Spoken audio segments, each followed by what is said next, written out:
I'm here on the job site with Dale, who's a framing contractor. Hey, good morning. Dale traded up to Geico Commercial Auto Insurance for all his business vehicles. We're here where he needs us most. Yep, they sure are. We make it easy for him to save on all his insurance needs, all in one place, with coverage that fits his business and bottom line. Oh, I shouldn't have looked down. It's all right. We're so far up here. Look at me. Take a deep breath. No, I'm good. So good. Get a commercial auto insurance quote today at geico.com and see how much you could save. It feels good to Geico. Hello, on tonight's wrap, we have a lot of me ranting and raving. Wales women have played, and Nick's very happy about winning a hubcap. Enjoy.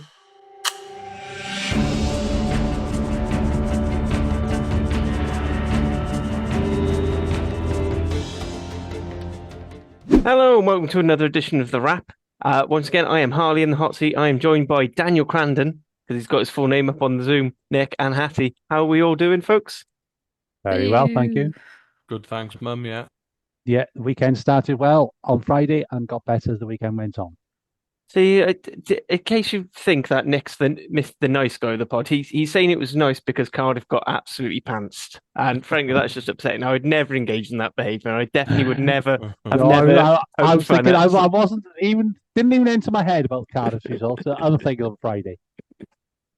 Well, anyway, so we've got quite a fair bit to get through. So I'm just out there. We will brush on the weekend's games quite briefly, but not going to. But first of all, Nick, big news desk. Do you want to start plugging away? Yeah, it's quite a lot of news, actually, given that we haven't recorded for a couple of weeks. So if I miss anything, please apologies, first and foremost. But I'll start with Harlequins have signed Wales international prop Salisa Tupalutu, 22, from Gloucester Hartbury for next season. And also, it was announced that former Wales international Nadine Griffiths has been appointed to the director of women's rugby at the Welsh Rugby Union. And Hattie, I think I've missed a player sign as well. You've missed a North Walian, Nick. You'll be very upset by that. Metcalf, is it? Yeah, Nell Metcalf, currently injured, but she's re-signed for Gloucester. So the Gloucester contingent's staying strong while Cecilia's going off to be, looks like starting prop for Quins. So should be good there. Good. Moving on to the men's senior positions. Dan Idiot will leave the Dragons to become a permanent member of Steve Tandy's Wales coaching team this summer. Lydiot will have responsibility for contact skills and will, of course, work alongside the incoming defence coach, Pete Murchie. Versatile back Jacob Beetham is the latest Cardiff player to sign a new deal.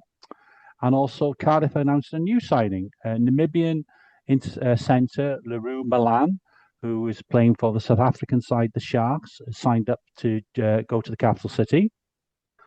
Meanwhile, Wales props Kieran Azarati, 28, and Danny Southworth, 27, have also signed new contracts to stay at Cardiff.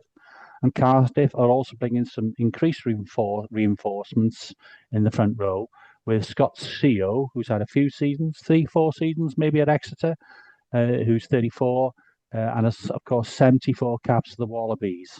So we'll talk about it in a minute, but obviously that sort of compensates for the loss of Corey Damachowski. The Ospreys have confirmed that, as widely speculated, that fullback Jack Walsh, 26, who can also play at 10, will be leaving the club to join the French club Montauban in Pro D next season. But they have also confirmed that Tom Botha, the veteran by now, is not quite ready to go to back to Stellenbosch and a new career as an electrician. The 35-year-old is staying with the Ospreys, and another South African, Everadi Boshoff, has also, 27, has also re-signed. So that's some reasonable news for the Ospreys. Gals confirmed that Lucid prop Alec Hepburn is going to Edinburgh after his 2 seasons in Llanelli. But as we've already alluded to, they've also signed Wales prop Corey Damachowski, who has 10 caps and is 29. Scarlets have also signed Welsh qualified lock Harvey Duxon, who had 2 loan spells, I think, with the club this season. He's 22, but he'll be coming in this summer. At the Dragons, utility back David Richards has signed a new contract to remain with his home team. They've also announced the signing of Kyle Parry, who's had a very good season for Rugby Gogley Cymru and the Super Rugby Cymru, but he'll be dual registered apparently with Pontypool. Dragons have also announced that dynamic hooker Ollie Burrows has agreed new terms and will remain at the Dragons. And veteran by now second row Matthew Screech, 33, is also agreed fresh terms with the Rodney Parade Club and what they have termed a multi-year deal. And that's at the end of the announcements. The other big announcements we had, I think, over the last fortnight was the retirements of George North, who's had a bit of an injury ravaged period this season in particular with Provence in Pro D2. Obviously, George is a native of North Wales, made his debut as an 18-year-old Scarlet player for Wales, then went to the Northampton Saints before coming to the Ospreys. Has 121 caps, 47 tries, 2 Grand Slams, and 2 Lions Soars. So not really a bad knock for him. And another Wales great has also announced his official retirement. He's finished off where he started at professional rugby. Lee Halfpenny has announced his retirement at the end of the season. Halfpenny is 37, 101 international caps for Wales, 801 points. He's originally from Gorseinon, played for Cardiff, Toulon, Scarlets, as we said, the Crusaders and Harlequins, and finished his career at Cardiff. So I don't know if you guys want to comment on either of those two, but I think they'll go down in history as some of our greatest players, two of our greatest players. It's the end of an era, isn't it? Yeah. I know, like, their international career's been over for a while for both of them, but yeah, it didn't exactly go out on a high, but at least we've got the mems. Yeah, did Halfpenny win a European title out with Toulon? Yeah, I think he's won. He's won it all then. Yeah, I think the only thing he didn't really win was I think he didn't win Super Rugby the season he was out with the Crusaders because it was that year, the sort of weird transition year when Razor left. But I mean, he's won pretty much anything Apart from a World Cup. Yeah, I know, but that's rigged against the Southern Hemisphere side. So I'm not starting that rant tonight. But again, even there, you think with his Wales career, that's why 2 semi-finals with Wales. I would have thought there or thereabouts. Semi-finalist twice, multiple Lions Tourist Player of the Series. I think he was in one out in Australia potentially. Yeah, that was what. No, that wasn't. Yeah, 2013 Player of the Season in Australia. I think he still has a record of like most points kicked in a match. Yeah, he's got most points in a game. So he would have won the Challenge Cup with Cardiff, probably won the European or the Champions Cup as it is now with Toulon. Correct us if we're wrong in the comments. We may well be. Played all around the world. What a career. Good on him. Fantastic. And I think Cardiff sort of played it quite well actually because his last game, I believe, was against Ulster, which was who was the first professional team he played. Okay, yeah, so that's quite nice. I think that might have been the plan all along to a certain extent with them when they had him as a player coach. Yeah, I hope he sticks around in the system though for kicking. I think he's already been snaffled for He was the kicking coach for the Wales women's age grade side at one point. But I'm not sure. I don't think he's still in that role. But it'd be nice if he came back, which we'll talk about later. But it's just a shame really that neither of them, same with Liam Williams when we spoke with him a couple of weeks ago, like they haven't gone out like Alan Wynne-Jones did, have they, on their own terms a little bit. It's kind of sort of not drifted into obscurity, that's maybe a bit harsh, but gone out with maybe a little bit of a whimper rather than having that just due to injuries and the fact that rugby's so tough these days, rather than having the send-off that maybe they should have done. But either way, they've had the two of them have had sterling careers, and there's argument that he's Wales's greatest ever fullback and Wales's greatest ever winger. Maybe you'd have to throw some fantastic names around in that conversation to to sort of prove him wrong, and that's testament to the careers that they've had. So yeah, congratulations to them both. Great careers. Absolutely. Yeah. Absolutely. I just hope that with his retirement, George North won't forget to start tell everyone on Twitter when it's the first day of the month. That that is usually how I remember the change the sheet on my calendar. And yes, I do still do paper calendars. So with the news, so we're going to go on to the international rugby of the weekend. Unfortunately, it was a bit of a grim showing out in Ulster. So Ireland beat Wales women 33-12. Tries from George Evans in the first half and a late score by Jazz Joyce's more of a sort of consolation on the showpiece. Not on the showing. Hattie, do you want to go through your thoughts? And I'll try and avoid the rants that I've got building up. Yeah, I mean, to start off with, I have to say, like, our good friend Kaylin has said a couple of times that the refereeing in the Women's Six Nations and in the Women's World Cup last year was not great. And I have kind of been like, oh, I don't know if I agree with you, Kaylin. This time I have to agree with him, because Cleona Maloney McDonald got away with kicking Georgia Evans on the ground.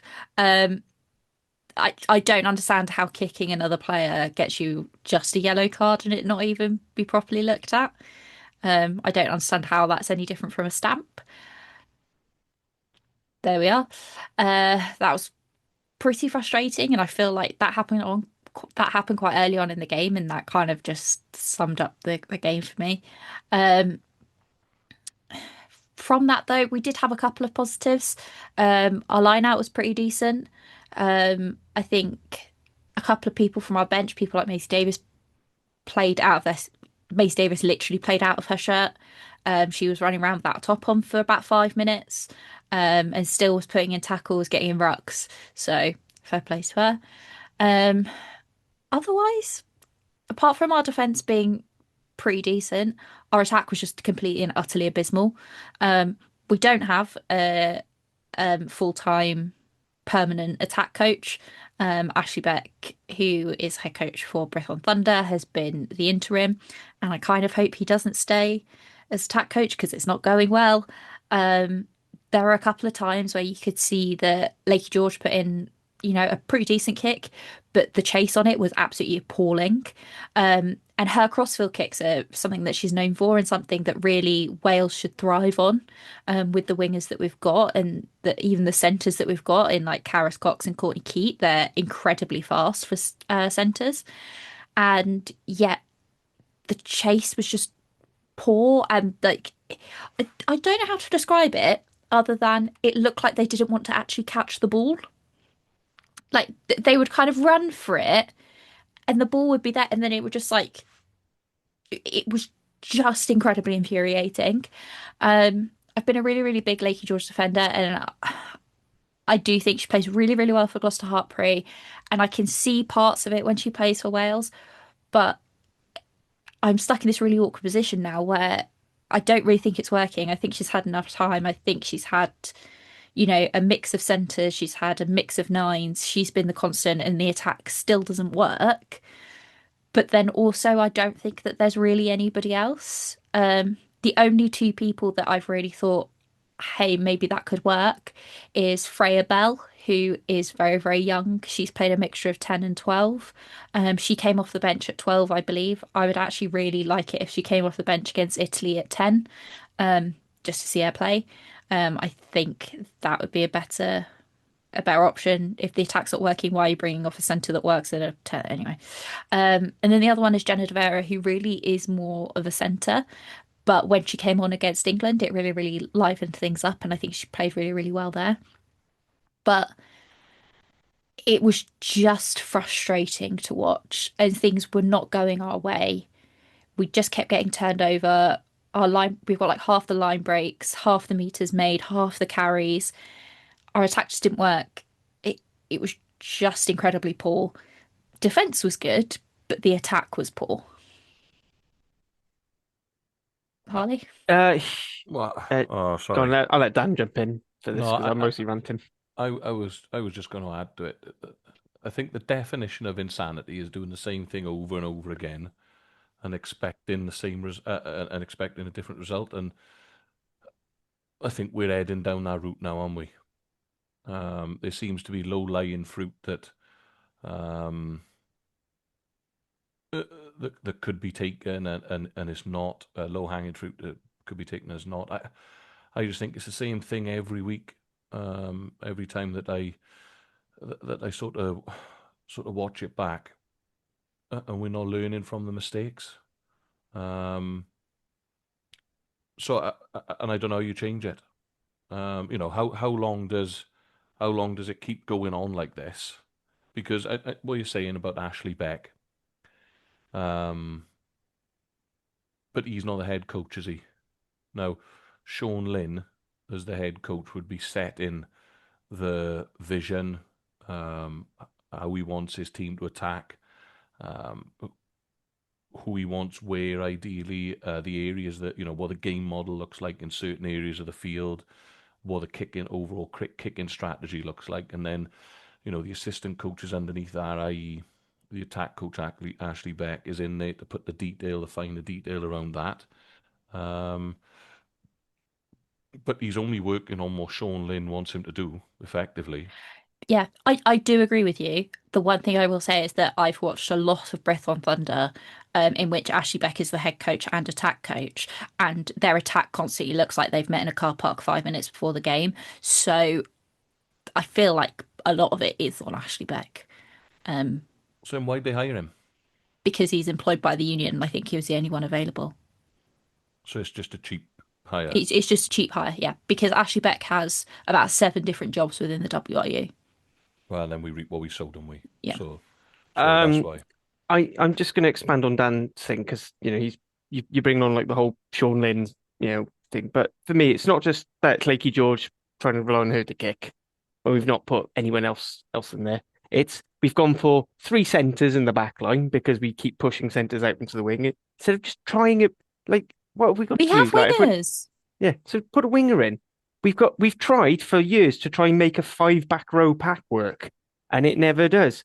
So instead of taking one of the good things that have come out from the first few rounds, which is George Iono in the second row, who I think both me and Hattie were pleasantly surprised worked to the second row. We've moved to the 6 and put in another back row. You've put George Evans in, who, to be fair to her, played very well and can do a very good job at second row, but doesn't replace. She's 5'4". But then you've got Alu Pearce, who is a capped international, playing in the under-21s. Is that going to help her develop? Like, honestly, is there any actual development? And it's a game they fucking lost anyway. And on top of that, Jenna De Vera went down to under-21s. She's like 23. She was one of the overage players. Why? You've just capped her. Just keep her in the main squad. And she added something different to that midfield where having 2 basically 2 Jamie Robert type crash ball centres has not been working for Wales because it doesn't get the best out of Lakey. Having a playmaker outside of her gets the best out of Lakey. Why not take what's worked and done that? And that's before we get onto the fact that Hannah Delavallee was on. Hannah Delavallee was fine, but she is a centre. She does not have the pace for an international win. Bearing in mind, she also doesn't really have the pace to be an international centre. It was frustrating, and that's before she was on the wing. That's before we get to the point where there was one attack where Jazz Joyce gets bundled into touch by 3 Irish players because every pass from a stolen line out was shit, apart from Kelsey Jones, who, if you didn't realise, listeners, is the hooker. It went through the hands of a 10 and a scrum half, and they were terrible passes. And it's been a fucking big bear of mine, and it was a theme of every team I support this weekend. Passes going above the head or down below. I mean, if that's what you want from your scrum half, call Ethan from Old Penalties because he's your man.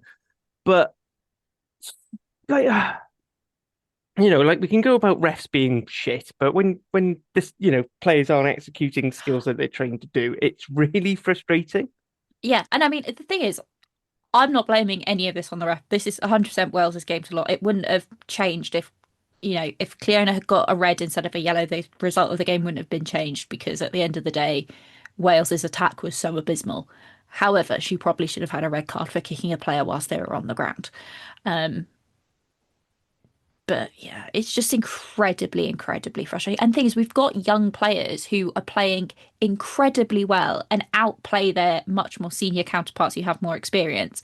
But our senior players who have experience have like bad experience, and they don't really have the experience of winning. They only really seem to have the experience of losing, apart from at club level if they play for Gloucester Hartpury. And they just seem to do the same shit over and over again, and it's just not working. And Jazz Joyce just plays on the wing like she's playing sevens, and that doesn't work either. I'd agree with that. Like she just dances. I love Jazz Joyce. I'm a big Jazz Joyce fan, but she's so set in her like sevens brain that she does so much footwork that doesn't work in 15s. If she just ran straight, I know it sounds really basic and really simple, she would get a lot more meters, but she doesn't. She tries to step out, but there's too many people defensively for her to do that. On the It's very offside, frustrating. on the other hand of that, with her sevens brain, it does mean her defense as a winger is fantastic, It's and incredible, yeah. she saved Wales a lot of blushes just by basically being able to tackle someone and get over the ball quick, and Yeah. having that being able to that ability to just spring up and get over, which even for like proper sevens, I find some of them struggle to do that. So Yeah. I think it's just frustrating because Karen, I feel like for quite a few years now with the women's team, we tried to be very protective and get better. But I mean, I think Nick Point asked a while back, I think last year on the pod, like, oh, what point do you start judging them by by the same standard of the men's? And I know you can't really because they're not all fully professional and it's not the same level as the men's, but But I there can are some judge, basics that I think we should be able to do Yeah, better, and the coaches should. and we can judge the coaches because at the end of the day, they've got the same employer as the men's coaches. yeah.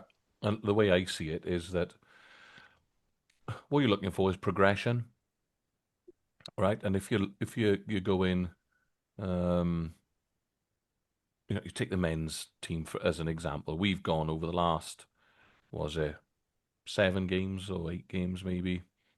Um, when it started in the autumn, we were shipping a lot of points. We can see that they've been improvement. And ultimately that's culminated in a couple of wins against Japan and Italy. And they were games in this Six Nations where we definitely improved. Ireland away, um, Scotland at home we should have won, so on and so forth. However, I still think we're having the same sort of conversation when it comes to the girls. It's not. Um, we're not. I don't think we're seeing that progression now. I don't know whether that's because uh, the guys maybe a bit further down the line, um, in terms of professionalism and so on and so forth. Maybe that's the case, but we need to be careful we don't get left behind, Mm. because when I look at what the other nations are doing, the depth that England are creating now, and England are an anomaly, I get that, but the depth they're creating along with France, Ireland as well. Everyone seems to be pushing on in their own little way within their own little circle and improving wherever they can, apart from us. Mm. That's the way it looks to me from the outside looking in. I'm sure they're all working really hard. But is it just a case of we've got a coach because Sean Lynn's got a track record of producing, but maybe we just haven't got the players. Maybe they're just not there yet. I think we do have the players coming through, but we don't have the system to support them. And I don't think our older players are necessarily up to that same side. Like some of the young players we've got coming through. I'm not saying this as as a very, very, I am a biased Wales fan, we all are, but some of them genuinely are incredible. Like Allow Pierce has been, named by multiple people as somebody to watch out for. Maisie Davis is somebody else to look out for. Mm. Both of the Serins. But Look, and I think, I'm a in big the fan of system that Evie they're, Hill. I think Evie yeah, Hill's going to come through and be a rock star. But here's my question to you then is, do we then realise that maybe we've got the girls are at the wrong end of their career? Like, take Jazz Joyce, for example. I'm not sure how old Jazz is, if I'm she's honest. 31, 32. Okay, so she's in the twilight. Are we at the point then where we've got to trust the youth and go, because we're losing anyway, so we may Well, as well lose, but give them the this is what I benefit of the would doubt. rather see is that we've got 3.5 years to the next World Cup. Yeah, Surely it would be better to give 3.5 years to blood in these new players, Yeah. blood in the youth. Some of them, like Jenna De Vera, as I said, is like 23. She'll be 26, 27. Like blood players like her in, rather yeah. than carry on with the players that are like a Going to little be bit going to old. be 33, Yeah. 34. Yeah, and I suppose that's the point. So you want players in their peak, going into the next World Cup to be between, and again using Evie as an example. I think Evie's like 19 maybe, so she'd be sort of 20, 21, 22. You got players between like 22 and 27, rather than players that are 27 to 33, 34, and that they're starting to drop off the other side of that hill. I don't know. It's a tough one, and Sean, Sean Lynch he's got a hell of a job on his hands, hasn't he? Mm. He's got a hell of a job on his hands. So I don't know. Let's see if they can turn it around, maybe against Italy. Otherwise, it's going to be another winless Six Nations. Yeah, if we draw with a bonus point or we get a win, we would be fifth. It's very unlikely that Scotland win out in Ireland at the Aviva. It's the first time that Ireland women are headlining the Aviva. Scotland are literally the walking wounded. So they didn't have a single back rower available for last weekend. And they lost, I think, a second rower who was playing in the back row. Like it's a shit show over there.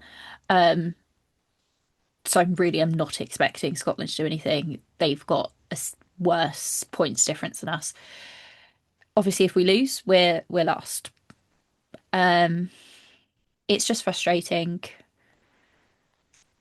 It's just frustrating and it's annoying, and the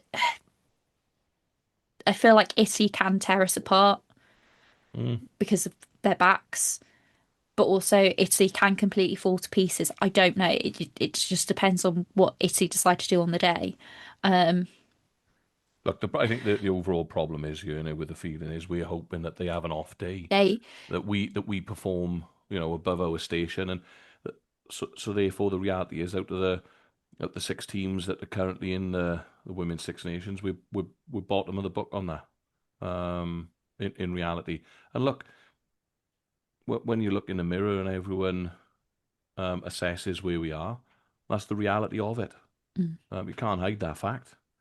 So the only way is up. But at the moment, it's a real slow slog, isn't it, to get anything over the line. So yeah, look, everyone wishes them the best for the weekend, and I hope they do a job. But yes, it seems tough to me. and I hate myself, so I will probably be there in person. Top supporter, that's why, through the good and the Yeah. bad. Just remember it, and for Hattie and listeners, it's Super Sunday for the next round to try and make it different. Because as we discussed at the start of the tournament, they decided to put all the fixtures on, which made it really fun. And they also, I love the fact they picked the Ireland Wales game to go right in between the Welsh Derby and Dragons Edinburgh, just to make sure you have to constantly be double focused. It's really annoyed me that they did that, and I think as well there was an Irish URC game on at that time as well. Why? Like the Six Nations fixtures come out the year before. Do they have to clash? This is rugby we're talking about now. Oh yeah. Why Yeah, have an why not? enjoyable viewing experience? Why? You don't want that. You want it to be difficult. It wasn't even lunchtime friendly, Hattie. It wasn't lunchtime friendly. How appalling was that? It was mid-afternoon. Bloody hell. Early evening. I mean, come on. Early evening. Bloody hell. Anyway, so it's good. So I said we'll be kicking off Super Sunday at 12:15. I think it's going to be on BBC One Wales, probably BBC Two Wales, but it'll be on one of those. I haven't checked. It was on BBC One Wales this weekend, wasn't it? I had to go on iPlayer because I live in England. But yes. I just scrolled down to the bottom of Sky and it was on there. Yeah. For some reason, BT don't put the other regional ones in because. But anyway, I'm not here to talk about TV providers. Hattie, any changes you'd like to see other than maybe putting second rows in the second row? Maybe if we play the same team that played against England, rather than getting the Lynn bowler out, which is what I'm now calling Sean Lynn's. It's the Lynn bowler, which he follows me on Instagram, so I'm not going to say that on Instagram. I'll do it. Yeah. And we've got a new sticker for the group chat. For those who don't, just for a bit of context for listeners, whenever if you don't watch on the YouTube, Hattie pulls wonderful faces. We then screen grab them and use them as WhatsApp stickers. Frequently. So quite often I will open my phone to my own face. So that's with that. So yeah, I agree with you. I mean, I feel like that the team against Ireland basically shat on all the progression we made in there. Anyway, so I think that's the Wales win wrapped up in a neat little bow. Yeah, I just again, Maisie Davis playing without a shirt is one of the funniest things I've seen in a really long time. I loved your comment of saying she picked it up. I went, yeah, but she picked it up. Someone wouldn't have made that tackle, Hattie. Come on. Yeah, she like this is the She thing. nailed like 4 people going past that shit. Yeah, she ran past her own shirt. So she actually picked it up when it came off. She picked it up and then she realized she had to make a tackle, so she threw it on the ground. And then she ran past her own shirt about like 4 or 5 times in the space of like the 4 or 5 minutes that it was off. And I'm not joking, it was that long. It was off for ages. But yeah, it was very funny. Absolute hero. Anyway, that's Wales women. So the other on-field action that came through the weekend. So first of all, just this will be done in more detail in the SLC pod, but Llandovery are Super Rugby champions, and they've gotten the trophy that is actually a trophy and not some weird rag you'd find in a gift shop. Yeah. Did you watch it? I did not. I'll be honest. I struggle to watch a lot of rugby at the moment because the Wiggles is the main thing to be watched in my house. Yeah, fair enough. I watched it. It was a typical final, I suppose. Llandovery were very clinical when they had their opportunities. And for them to go and win at Ebbw Vale, good on them. Congratulations to Lee Rees. 402 or 405 appearances, I think, for the Drovers. That's some shift. We talk about Lee Halfpenny and the amount of appearances that they've had in a professional environment. To play at the level that Lee Rees has done, which is, I can tell you, a very good level of rugby, but work and do all the other things around it as well, and to still maintain those levels of performance is top draw. So congratulations to him on a great career, and the Drovers for picking up the win. All right, and then that leaves us with the URC action of the weekend. I don't really have a huge amount to say on this. I'm sure the boys on Cardiff Central will be, when that comes out tomorrow as you're listening, will have a lot more. Basically, it's similar to my Wales women rant of a lot of passes going ahead. The attack just shocking, and it just kind of upset me. The only upside I thought was Jacob Beetham, who, when we get onto the Wales squad later, was missing. I find fucking ridiculous, but that's me, and I love how much when I've done this pod, Lee is going to tell me off for demonetization. So yeah, should I say dainty lady balls just to make sure it's really demonetized? You have said the words dainty lady and balls far more times than I think I've ever expected to ever hear those words. So well done. You're welcome. They're stickers now. Excellent. Right. So before we move on to Derby, we shall go on to Dan. So Dan, disappointing loss for the Dragons at home to Edinburgh, but yeah, I was miffed off a little bit with this, if I'm honest. And this, I think, is testament to where the Dragons have come, because previously I'd be going, a decent performance, and the boys went out on their shields and so on and so forth. But I think we're past that now, aren't we? And for the Dragons to kick on to that next level again, these are the sort of games that we should be winning. There were plenty of decent performances. I thought Rio Dyer was box office again at times. How he's not made the Welsh squad is beyond me, if I'm honest. Wainwright was good again. What a brilliant send-off. I think there was 7.5, nearly 8,000 in Rodney Parade to see him away. Loads of people on the ground afterwards to shake hands with all the players, etc. It was brilliant. Tinas was good again.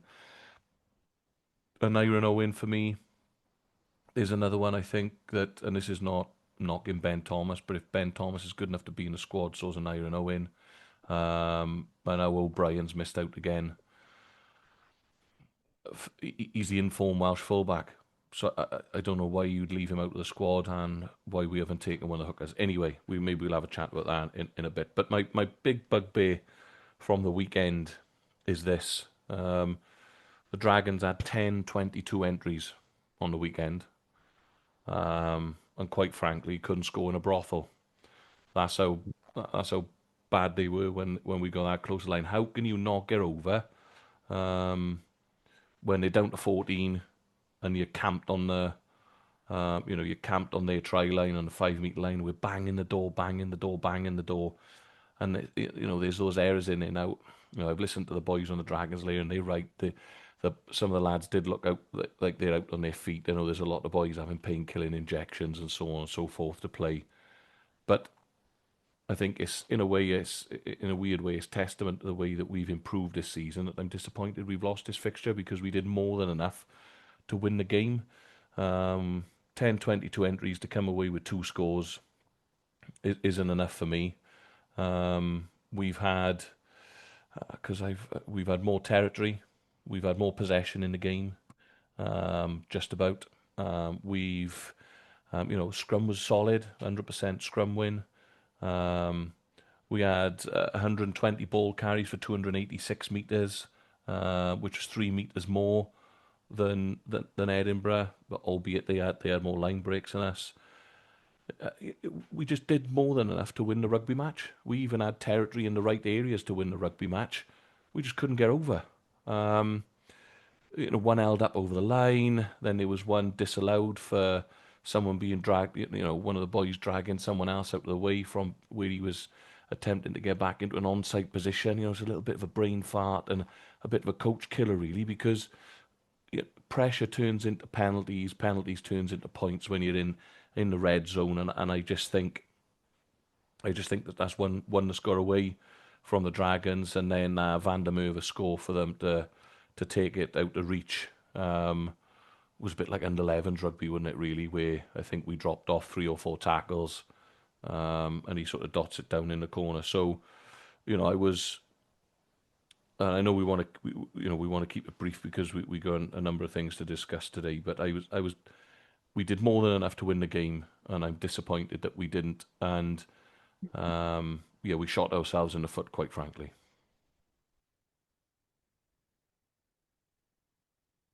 I don't know whether anyone else got a different take on that.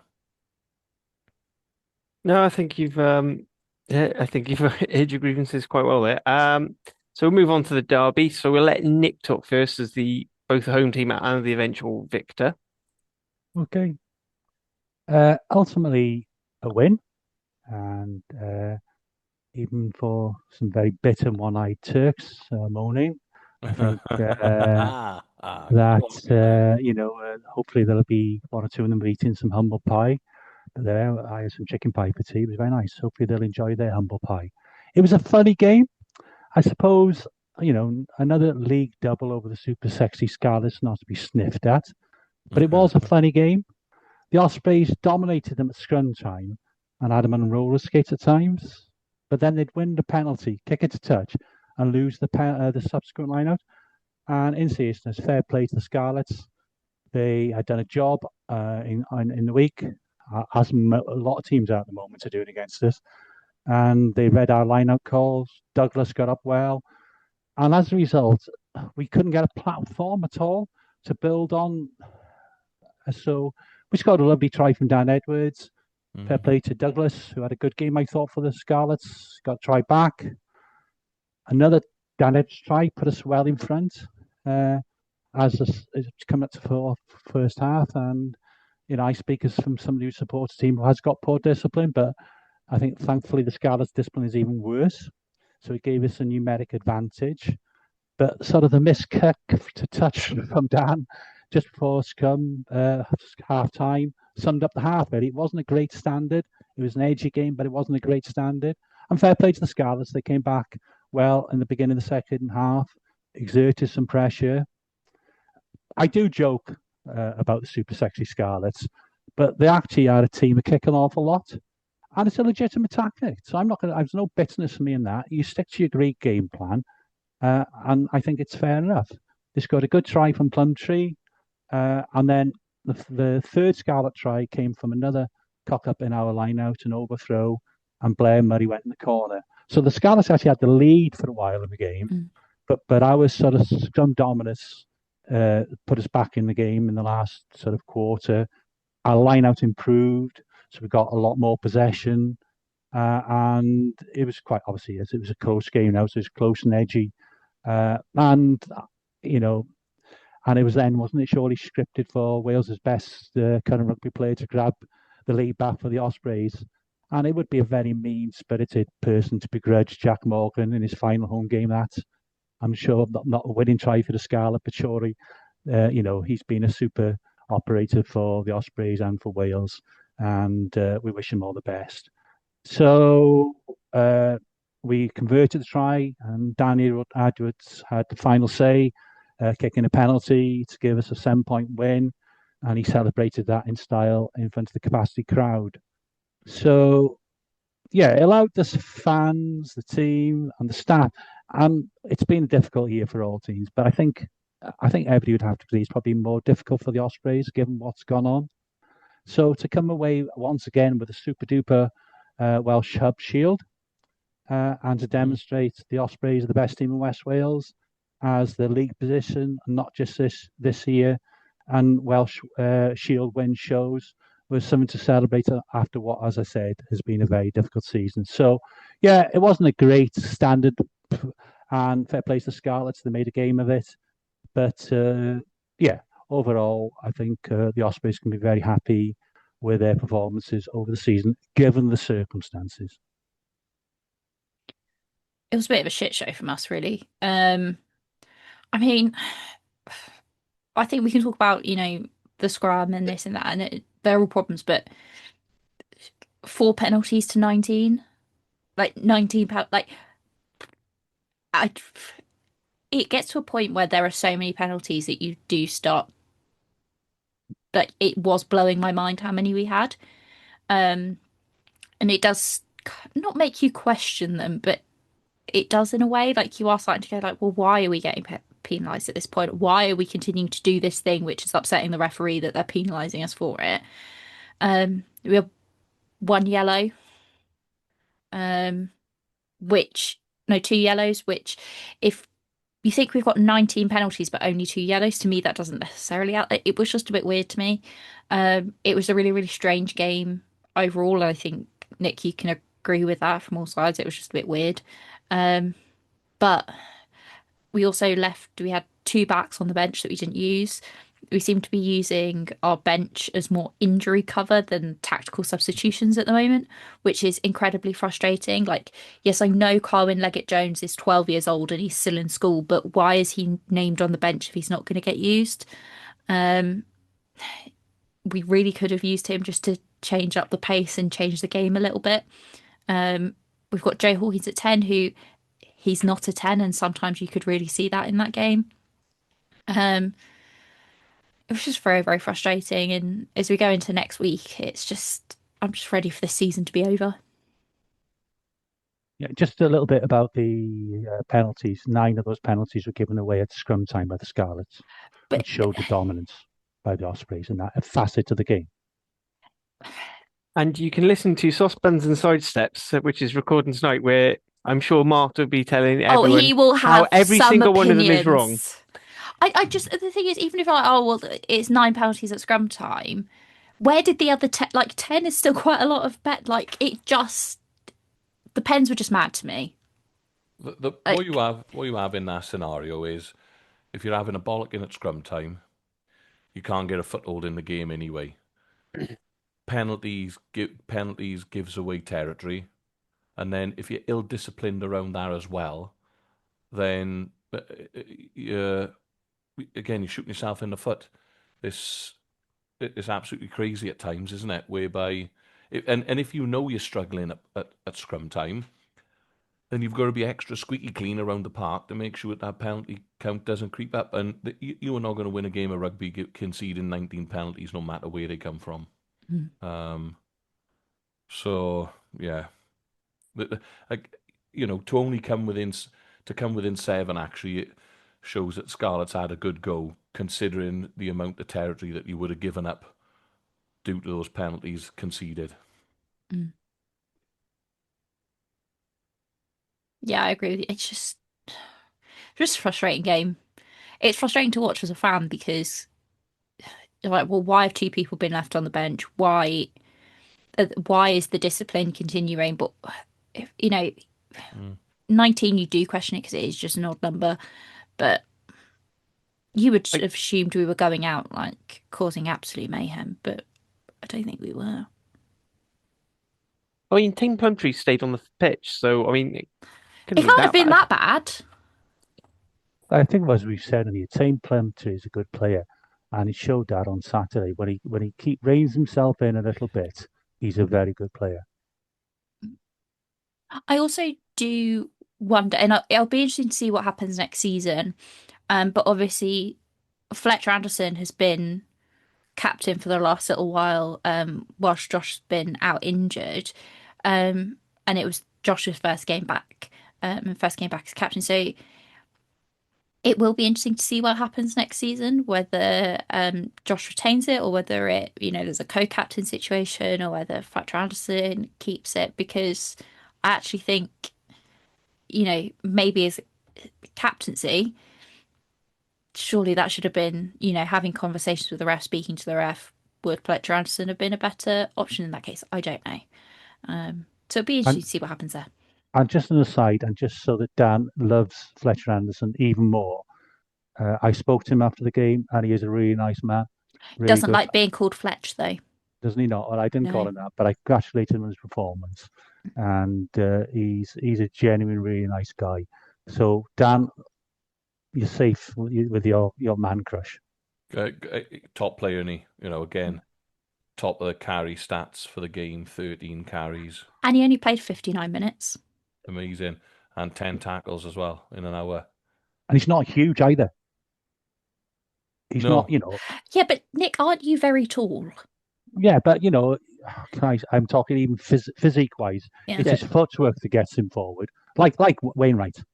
Wainwright, like Jack Morgan, it's like, like Quagga Smith as well. Like, he's diminutive for a back row player of international quality. It's also a mentality thing, isn't it? And this is what I've banged on about when we have like the beard conversation, etc. Fletcher Anderson's mentality is that he wants the ball in his hand, he wants to carry, he wants to get over the gain line. He's got a little bit of a nasty edge about him when he needs it, but he's also a good footballer as well. And very good footballer. If he's not player of the season down at Parker Scarlets, then he should leave immediately and come to Rodney Parade. Well, you are looking for another on number 8. He has been nominated for supporters player of the season, and I thought, why would you open up the vote for the other people? Yeah. Ryan, no, sorry, Ryan Elias, but only your mum's going to be voting for you. Like, yeah, he should be player of the year as well, and player of the year. So just give him all the awards now.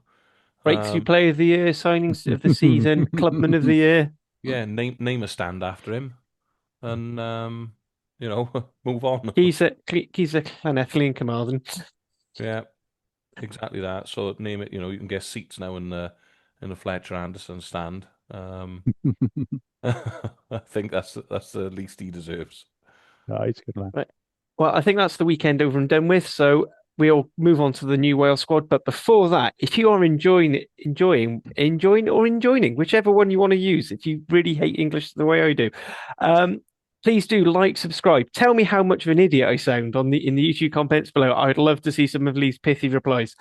If not, and you just want to say, check a look at this, share it with a friend. And if you don't just want, a brief summary, but from awful regions, and you want to specifically focus on your team, we have the 4 regional pods. We also have the SLC pod, as mentioned. And if you speaker of the beautiful language of Welsh, Nick also hosts the Welsh language version. That's all out in there. And then if you want to go to a slightly broader rugby perspective, we have our sister channel, Global Game Line, and that's got everything: Irish rugby, South African rugby, American rugby. We have the wonderful Women's Rugby Treehouse with one last preview to do before the end of the Women's Six Nations. Mm-hmm. I don't know when they'll go back into the ether after that, so get them whilst you can. Limited edition, we are. Yeah, they are. Yeah. limited runs. So yeah, like that. Check that. We also have a store on the bottom on the YouTube. Click on that. Buy some merch. It makes Lee very happy, and a happy Lee means we're all happy because he's not telling us off. So, and with that, Steve Tandy announced a very big squad for this, which he has said he's going to whittle down after the Barbarians game due to call-ups. And I imagine some players he's just using Due as to fodder. cost of flights. They can't. It'll cost Yeah, too much. I was actually going to ask you guys if you know. So obviously it's the Nations Championship, and is it being run by World Rugby? Because if it is, that would mean that there's a cap on how many players are in the squads.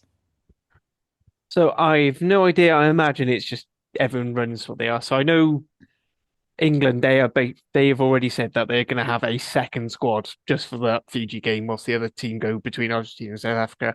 I imagine we might do something maybe similar. We don't have I the can see players it's for that.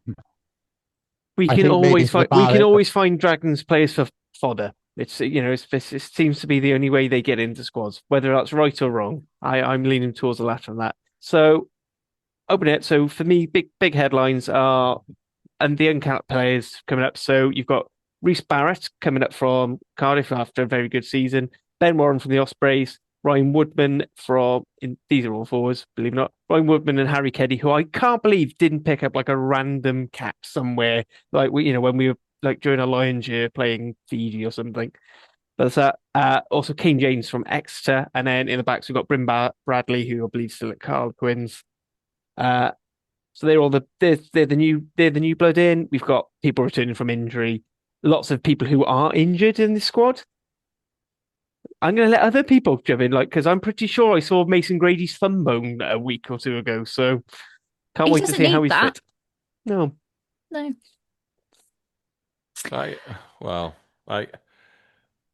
I'm from on a personal note, from the Gwent side of things, I think our hooker department has been harshly done by.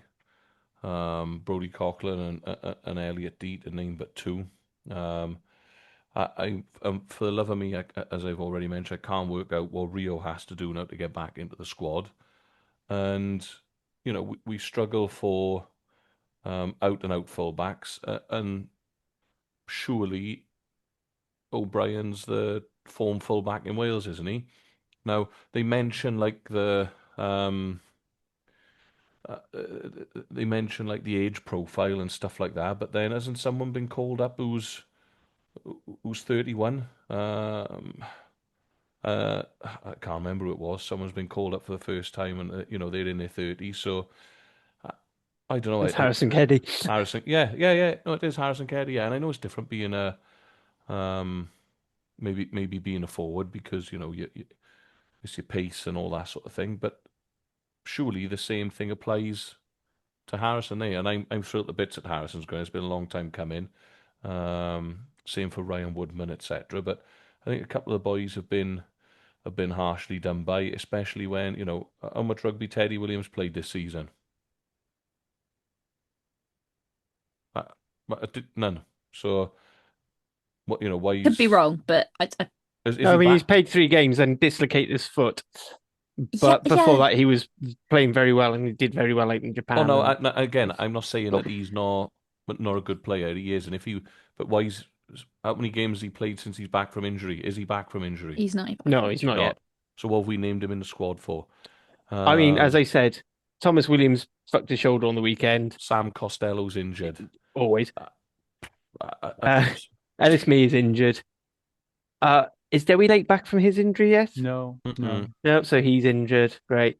You can see where we're going with a lot of this. There's a lot of injury. I think Lewis Rees-Zammit's out with an injury at the moment. Yeah, he is. He's not been playing for Bristol. It's with all of this, right? You would think that the place that we've got all the injuries and they're in the squad to rehab is in the centres because there's 7 of them.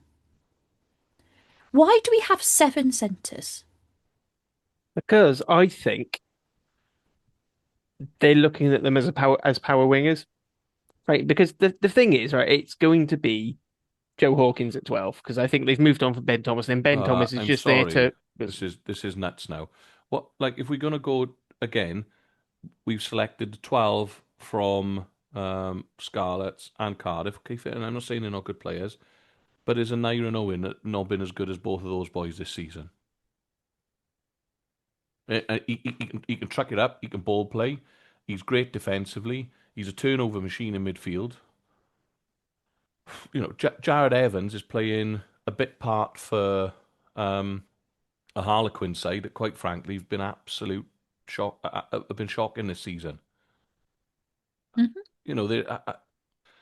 I don't know. I'll be honest. I'd say Callum Sheedy is playing better than Jared Evans there. Yeah, I he know is. you're probably looking Yeah, at Dan he is. Edwards and Costello, but yeah. So this is something we've been saying. I I get all of that. We still seem to be going with a lot of it. I I agree with the centre. The only thing for me is I feel like Mason Grady ostensibly centre, but probably seen more as a winger. You see that Louis Hennessy has been playing a fair bit on the wing, and I can see I that where thought they're using a big bulky. I think it's a for waste. me, and this But is just my opinion now, and I know it's not going to happen. But having seen Eddie James play, he needs to play 12 for Wales, and having watched Louis Hennessy play for Bath, especially in the European Cup semi-final, he's that could be our future centre partnership for a long time coming. Both exciting young players. I mean, it won't happen.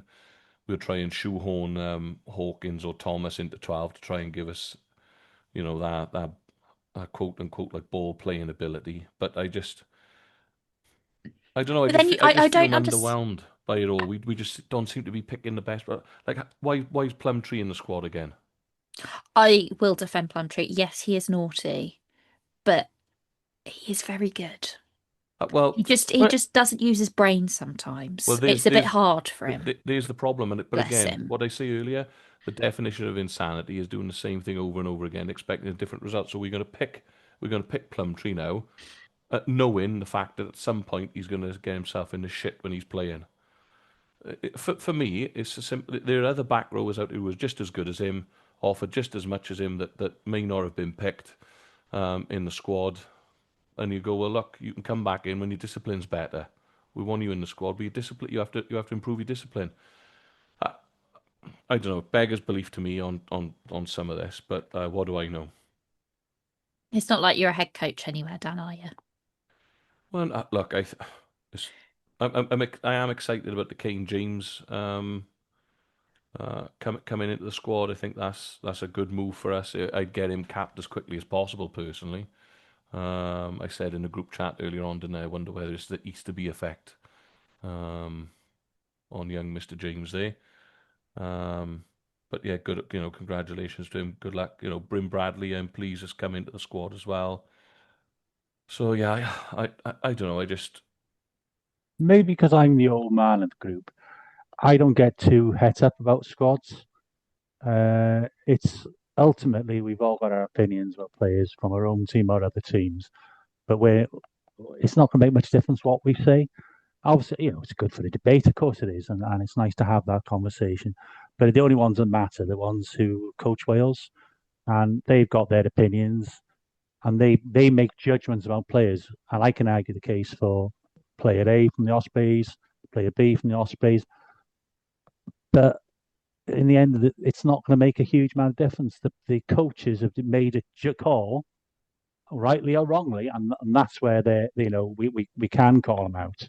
Is that they've made a call about certain players, and I totally agree with Ria Dyer. For me, he's got international because I'm trying to be objective and neutral here. He's not an Osprey player. He deserved to be in that squad, but for whatever reason, their coaches don't believe he's an international winger. I don't agree with them, but so what? But if we didn't have an opinion, this would be a very boring podcast. Oh, I know it's a good debate. I'm not saying, but it's not going to make any difference, is it? No. No, it's not. We're It's not gonna make a difference, you're right, but the Simpsons meme of Grandpa Simpson just yelling angrily at the sky. That's essentially what we're doing because they've not picked Angus and they've not picked Yeah. a lot of the Dragons players they probably should, which is the same thing that people have been talking about for years. They just get overlooked, and I've seen they it all should. before, Hattie. yeah, and look, hopefully all these players come through. But what do we do if Dewi Lake doesn't make it? What do we do if we're just then having to add extra people to the squad at a later date. Surely, And I isn't the sensible thing to do is name the fit players and bring in Yeah, the boys do that it the other way may around. I do it think the other way. especially because our first game is the Barbarians game, surely it would actually make sense to have those more fringe players who are fit rather than, you know, your Lakes or even your Costellos who are injured. Why name them in the squad when you could name somebody who's maybe a little bit more fringe? We're playing the Barbars. We're not Are even. they? The Are only, they? the only sorry, I was going to say the only thing I can think of is they want them in camp and rehabbing so they know exactly where they are. But I mean, like with the They're Wales professional contracts and the athletes. PRAs, they can just go and Just they call them can in just call them anyway. up for that anyway. Because if they're not in the regional, I agree. It Or makes just name an even longer squad and have. I don't know. It's all a load of nonsense, Are really, isn't the? it? As it's the Barbarians game, I assume is outside the international window. Mm. Does it mean that English-based players, even if their season's over, can't play? I think they can if. yeah, I think it's can if they're released by clubs, but like Exeter are looking like they're going to be a top four side. So that's Kane James won't, David Jenkins won't be, which No. leads us to a big issue in second row. You won't have Cracknell, you won't have Nicky Smith, but that's, at least you'll have two loose head props there. But you won't have Adam Beard, so there you go. There's another second row. So you only currently fit actual second row is Ben um Carter. is Ben Carter because let's be honest, you've got Plum Chief, Freddie Thomas, and Ryan Woodman who are more six lock hybrids. Freddie Thomas tends to play a bit more like a lock than a six and a lock anyway. So And you're hoping for Raffles going in. We can spend a lot of time lamenting who is in the squad. So I want to focus on people who are in the squad who've come in back into the squad. Ellis Bevan was one of the people who was capped early on by Gatland, possibly a bit too early. He dropped off and basically just completely came out of the pecking order with Cardiff. He's taken his chance now with Alec Davis's injury, and I think he's been playing really well off the bench. Reece Barrett, again, as a player, I think he's taken his chances so well, and every time he comes up against a tight head who seems to want to get the better of him, he somehow ends up finishing in credit. Mm. Even like when we played against the Bulls, he still managed to hold his own on his side. So, really happy for him. Nick, I'm gonna go to you. I know he's no longer, well, he's still got one more week as an Ospreys player, but Jack Morgan coming back. Doubt is it. He's mm. Wales's best player. Whether it's interesting whether he'll get the captaincy. He hasn't been named yet. But yeah, it's never in doubt. I'll be honest, I Us would then. rather he didn't take on the captaincy. I know it's controversial, but I don't rate him. I think he's a fantastic player. I just don't rate his captaincy. I And think I think Lake is a much better captain. I But think you have some players who the captaincy is a bit of a drag on them, and some players who the captaincy elevates their performance. And I do think for Jack Morgan, he is in the first camp, whereas Lake's in the second. It's not a bad thing. Like I think it's actually great that Lake comes up to the stage, rises to the occasion and, plays better with that kind of on his head. Whereas Morgan tends to, it's almost like he's got too much to do and he's got to think about too much. And I think it impacts his performance. Interesting. I never thought about it that way. To be honest, I think I'd make him captain myself. But yeah, I can kind of see your argument with that. Look, I'm pleased for everyone that's made the squad. Look, and when they put on the three feathers and they go out and represent Wales, I'll back anyone who's out there. As I'm sure we all will. I just want to win. Just want Wales to win rugby matches. But yeah, both the two Cardiff hookers being in the squad, Belcher and Belcher and Evan Lloyd. Lloyd. Again, I think Liam Belcher does amazing things for Cardiff. He's a brilliant captain of the club as well. International hooker though, like I don't know. I don't think for me. I don't think so. We when Lake comes off and he comes on, we lose a little bit, especially in the size factor and so on and so forth. Um, but there we are. It'll be Yeah. interesting. It'll be interesting to see how we go. I just think that I don't want to see Reece Sammet at fullback again. Unfortunately, I think that's going to happen. I've had an absolute guts full of that. And I'd like to see someone else in at 12, I think. Go on. Do you think they may be looking at the Barbarians game then as an opportunity for people like Teddy and Dewi to prove to have, if they don't feature, or Dewi won't definitely, Teddy might if is he maybe available next week? I know we'll talk about it in a minute. Well, I mean, the target was last week, but he didn't quite make it. So maybe to give him a couple of games ready for the bigger games, playing the bar. I know it's not ideal, but is that what they're thinking? No, but what you're saying is they need minutes. You don't want their first game back to be Fiji, with the balls being thrown around for 80 minutes and they're all massive men. And I agree. Yeah. So what we're saying is then, based on that theory, is that if they're fit against the Barbarians, then Lake starts, Costello starts, Teddy Williams starts. Who else would be in that camp? So your Mason Grady's, all these boys that have been out injured, gets the minutes under their belt. And if that's the case, I can get on board with it. Are we able to change the squad after the Barbars game? So it's not a fixed squad. It's not like a World Cup where you have your squad and say. And in his press conference, Tandy did say he's going to trim this right down, ready for the actual games. So I think this is where I feel like a lot of those injured players, I think he's bringing them into camp to look at and just make sure, see how well they can push the recovery.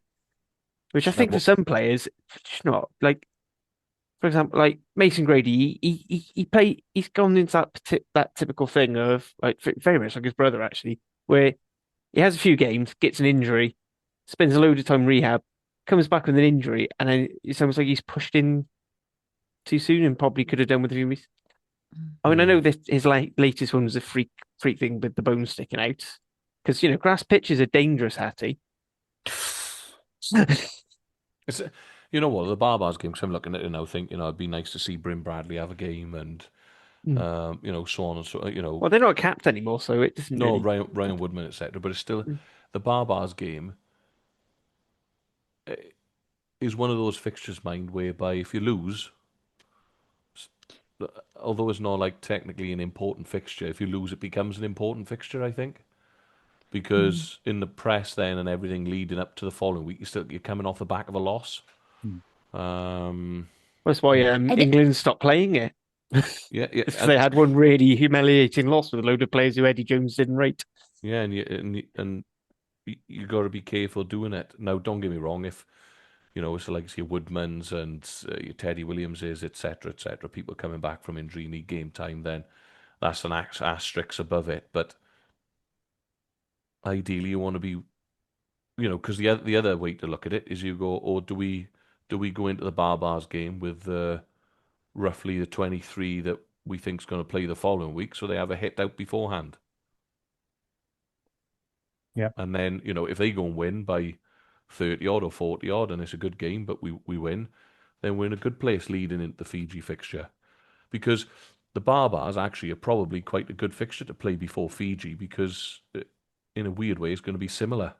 Fiji it's probably going to be Fiji and Fiji 2.0.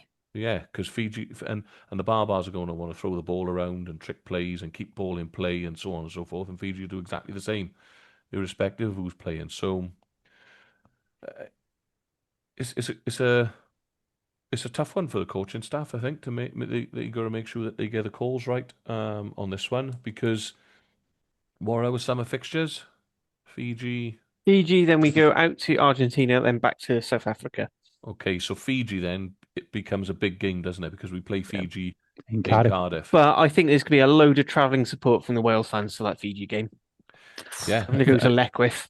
I think there is, but you don't want to be going to Argentina and then south to South Africa on the back of a loss. I'd rather just not go to South Africa to play the box, to be honest.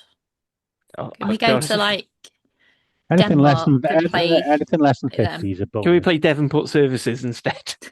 Yeah, but this is where it becomes And whilst I appreciate you want to give these boys game time and all the rest of it, and they need minutes under their belt and it's development and so on and so forth, Test match rugby's about winning. And ultimately, all I want is to beat Fiji. I don't care if we beat Fiji 7-0. I just want to win that fixture. Yeah. So there you So go. it backs up your point. Is to give them a run. Is it? I think maybe it might be a fortnight between the the Barbarians and Fiji game. Saturday the 27th of June, we play the Barbars Right. in Twickenham, and then Saturday the 4th of July. Yeah, so it's Oh, the no. week. It's the week. So it's a week after. So only week. Well, I think then give as many as possible you want to pick A on run. the whole. Yeah, give them. Yeah. Get them up and running. We go week on week then. Saturday. So 27th, 4th, 11th, 18th. The only thing is that we're going to have to send. You'd think we'd have to send a different bunch of players to Argentina to compare to South Africa. Yeah, but then the problem you got there is there's a number of boys in the squad that may not have played any rugby, and you're going to send them to one of those games, which is baffling to me when you've got fit players in the squad that are in form. So you got Louis Rees-Zammit, for example, and Mason Grady that are currently injured. We go who may not get any rugby, but have to go to one of those fixtures, South Africa or Argentina. Yet we go Rio Dyer and Angus O'Brien, who are bang in form, match fit, can't get in the squad. Yeah. I mean, I've already spoken of my opinions on having a player like Angus O'Brien in the squad, because I feel like that's the best way to get a dual playmaker and have some physicality in the centres. But but that's also his boot. Like Nick said, doesn't matter what we think, does it? There you go. Anyway, so that's the Wales squad. We're going to leave that there because there's nothing really to talk about until we start getting into those fixtures, and we'll focus on them once the URC's done. But first of all, we have the last round of the regular season for the URC, which is definitely the last game for three of the teams, and the way things are going, probably the fourth as well. So we'll sort of go through our previews now. So that's kicking off with me being very pessimistic of Cardiff versus Stormers. Once again, Friday night lights at the Arms Park. Huge game. Let's pack cap. Let's fill it out. Send everyone off for the season, because we are definitely going to. If we have any more games this season, they will all be away. So Stormers currently in second. It's not a secure second, so I've got a feeling they're still going to want to go to be pretty strong. So they were very gutted out, only drawing to Ulster last week. And we just seem to be picking up even more injuries with Josh Adams going off, Josh McNally failing a HIA early in the second half. So I really hope Teddy's fit, because second row has been running bare bones for quite a while now. Other than that, I mean, Cardiff play a lot better at home than they do away. Stormers have been quite flaky, and this is what I'm basing all that on. I still think Cardiff can get a win. The important thing is we need to get, I think, 2 match points more than whatever Connacht pick up. We're guaranteed through, pretty much. But there is a world where neither Connacht nor Ulster fluff their lines and we end up ninth, which would be great for me, because it would mean my pre-season prediction of Cardiff being noticeably better but still finishing ninth. But I think the position we've had all season, the fact we've let ourselves drop down to seventh, is actually quite annoying. That's that one. Then we move to what is once again fantastic URC settling. So the next two games are both at 5:15 on Saturday. So we'll start off with Leinster hosting the Ospreys. Nick, last game of the season. Yeah. Are you even asked? Well, you've got your silverware now. I think this is a tricky one. We're going to lose. It's just how heavily. It's how seriously Leinster take it as a warm-up for their European final and what sort of team they put out. If they put out the B team, we'll lose by a few. If we put out the A team, we'll get there could be a potential blowout, because the boys are probably more interested in what time of the meeting in the centre of Dublin for a night out post-match. So I think it's a really tough ask. And so I can't see that Ospreys even pick up a point. To be honest, like a 50-26 would be an absolutely great result for the Ospreys, I think. But I'm not sure it's going to be anything like that. And one important question, Nick. Are your flights sorted? And are you going to be at the team hotel or a separate accommodation? I haven't decided. Yeah. Right, so we'll move on to the last game and the last derby game for the season. So Scarlets will be hosting the Dragons once again at 5:15. How will we feel? Hattie, you're the home team. You basically need to whoever wins this finishes the not bottom region. Yeah. I have to be honest. I feel like it's going to be a damp squib, and based on the way that the Scarlet season has gone and the way that the Dragon season has gone at certain points, it'll just end up being a draw. Um, I can just see it being just a game of nothing. Um, I just want the season to be over. I've had enough. Dan, do you want to hop in? So I said a draw won't do it for you. Basically, you've got to win or Scarlets finish ahead of you. Yeah, look, it's in a weird way, it's exciting to have something to play for, I suppose, because we go down there and do the business, then we don't pick up the Welsh wooden spoon. Look, I was disappointed that we lost at home to Edinburgh, and rightly so with the territory and possession we had. One of these two games, both these games were winnable for the Dragons. This one is again, and we should be going flat out to try and win the fixture, in my opinion.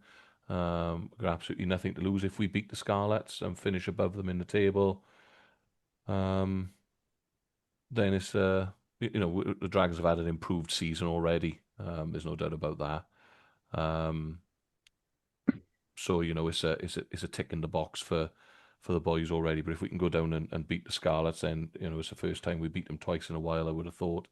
And it'll definitely be an improved year for us. However, I wonder now, there's technically, in theory, it is a dead rubber, though, isn't it? I wonder whether the Tom Bowler comes out, considering the battering that some of the boys have had in recent weeks, going to Zebra twice, being out in South Africa and going to France twice to play in Europe and so on and so forth. So if the Tom Bowler comes out and we're not at full tilt, then I suspect the Scarlets will win, and probably quite comfortably. But if we can get the likes of Levi Douglas on the field again, give us a bit more grunt up front, then I don't see why we can't pick up a victory down west. And I guess no one's got anything else. Shall we move on to predictions? I'm going to start, as in the first game, I'll start off with mine. So I'm going for Cardiff by 4, even though I think, but I'm hoping that you're all picking Stormers wins. It's my chance to claw some credibility on the prediction table. I'm going to go Leinster by 15 because I do feel like Ospreys are halfway to the beach, at least the non-Wales players are. And then I've just got a feeling that Dragons will win, and I'm going to go with Dragons by 5 on that one.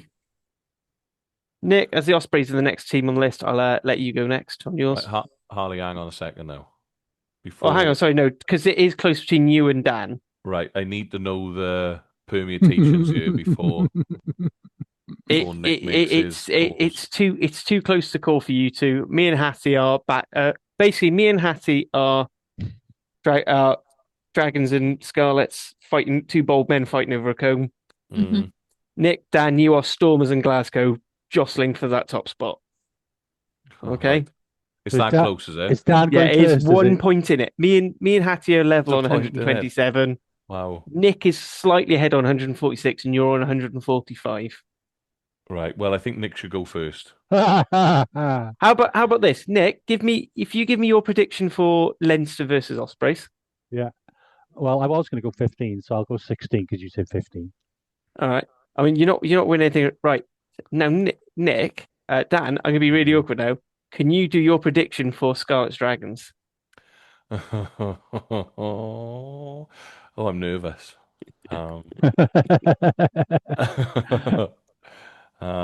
Scarlets by 5. Right. Now, Nick, your prediction for Scarlet's Dragons? Scarlets by 7. And Daniel, sorry, this must be riveting for you. Dan, This your is prediction just for a Leinster bunch of Ospreys? nerdy old men. Let- And a nerdy young woman. So I go do the Leinster one now, have I? Yep. Leinster by 18. Oh, this is the highlight of my season. Right, now, first one to call now for Cardiff Stormers. Go on, I'll go first. Ooh, go on, Nick. Stormers by 5. Dan, What do the Stormers need to finish top of the table? Have they win. got a home tie? They're pretty much guaranteed home tie. But they can finish top of the league if they win with BP. I mean, What do you it say? depends how the Glasgow Connacht goes, but yeah. Stormers by 8. And Hattie, whatever order you fancy. It really doesn't matter for us too. I am going to say Cardiff by 4.